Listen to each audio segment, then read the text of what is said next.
الحمدللہ وحدہ والصلاة والسلام علی من لا نبی بعد اما بعد فاعوذ باللہ من الشیطان الرجیم بسم اللہ الرحمن الرحیم۔ سیدنا عثمان غنی رضی اللہ تعالیٰ عنہ کی شخصیت کو اللہ تعالیٰ نے بہت سے فضائل اور مناقب عطا کیے تھے۔ پیارے نبی کریم صلی اللہ علیہ وآلہ وسلم کے دور میں 2 مرتبہ ہجرت ہوئی، ہجرت حبشہ اور ہجرت مدینہ۔ سیدنا عثمان غنی رضی اللہ تعالیٰ عنہ نے یہ دونوں ہجرتیں کی، بلکہ اللہ کے نبی صلی اللہ علیہ وآلہ وسلم کا فرمان ہے کہ سیدنا لوط علیہ السلام کے بعد یہ پہلا جوڑا ہے جس نے اللہ کی راہ میں ہجرت کی، حضرت عثمان غنی رضی اللہ تعالیٰ عنہ اور ان کی زوجہ محترمہ جو پیارے نبی کریم صلی اللہ علیہ وآلہ وسلم کی بیٹی تھیں۔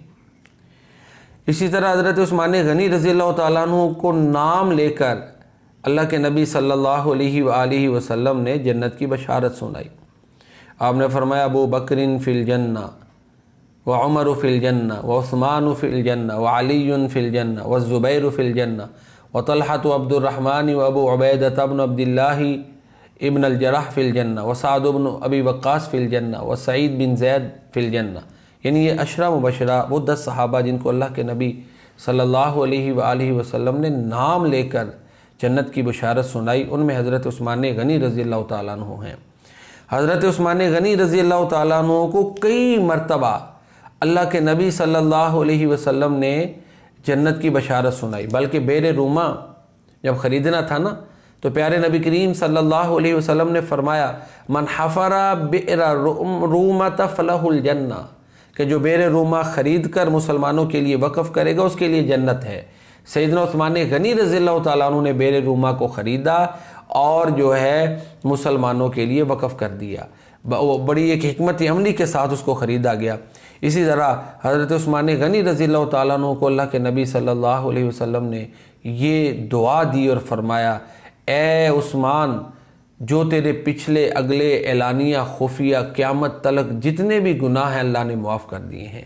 حضرت عثمان غنی رضی اللہ تعالیٰ عنہ کا یہ مقام ہے کہ وہ اللہ کے نبی صلی اللہ علیہ وآلہ وسلم کے ساتھ احد پہاڑ پر چڑھے، وہ کانپنا شروع ہو گیا، اللہ کے نبی نے اس کو ایڑی ماری اور کہا کہ اے احد ٹھہر جا، تیرے اوپر ایک نبی، ایک صدیق اور 2 شہید ہیں، حضرت ابوبکر صدیق، حضرت عمر فاروق اور حضرت عثمان غنی۔ اور پیارے نبی کریم صلی اللہ علیہ وآلہ وسلم یہ 4 ہستیاں جبل احد پر تھیں، اس نے کانپنا شروع کیا تو اللہ کے نبی نے فرمایا تیرے اوپر ایک نبی، ایک صدیق اور 2 شہید ہیں، یہ حضرت عثمان غنی رضی اللہ تعالیٰ عنہ ہیں۔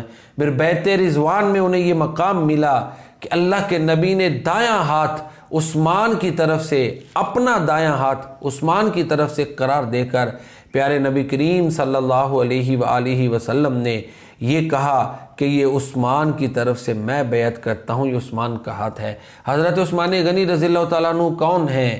حضرت عثمان غنی رضی اللہ تعالیٰ عنہ وہ ہیں جو آل امیہ میں سے سب سے پہلے اسلام لائے۔ حضرت عثمان غنی رضی اللہ تعالیٰ عنہ کون ہیں؟ وہ ہیں جن کو ان کے چچا نے تانا دیا اے عثمان دیکھوں گا کون سا شریف گھرانہ تجھے اب اپنی بیٹی دیتا ہے، تو اللہ نے سب سے کائنات میں سب سے افضل گھرانے کی 2 بیٹیاں، اللہ کے نبی کی 2 بیٹیاں یکے بعد دیگرے حضرت عثمان غنی رضی اللہ تعالیٰ عنہ کے عقد میں انہیں عطا کی۔ کون عثمان؟ حضرت عثمان غنی وہ ہیں جو خلیفہ ثالث ہیں، خلفائے راشدین میں سے ہیں۔ عثمان کون؟ عثمان رضی اللہ تعالیٰ عنہ وہ جن کا نام لے کر اللہ کے نبی نے جنت کی بشارت دی۔ کون عثمان؟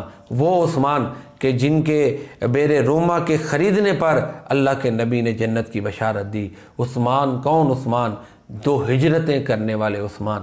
کون عثمان؟ وہ عثمان جن کے بارے میں اللہ کے نبی نے کہا کہ پچھلے اگلے سارے تیرے گناہ اللہ نے معاف کر دیے۔ کون عثمان؟ وہ عثمان کہ جو ہے وہ جیش الاسرہ کے موقع پر حضرت عثمان کو اللہ کے نبی نے فرمایا کہ عثمان آج کے بعد تو جو مرضی عمل کر لے، تجھے کوئی عمل نقصان نہیں پہنچا سکتا۔ کون عثمان؟ وہ عثمان کہ جن کے بارے میں اللہ کے نبی نے واضح کہا کہ یہ شہید ہیں۔ وہ عثمان کہ دایاں ہاتھ اللہ کے نبی نے عثمان کا ہاتھ قرار دیا۔ وہ عثمان جو شہید مظلوم ہیں، یہ خلیفہ ثالث ہیں۔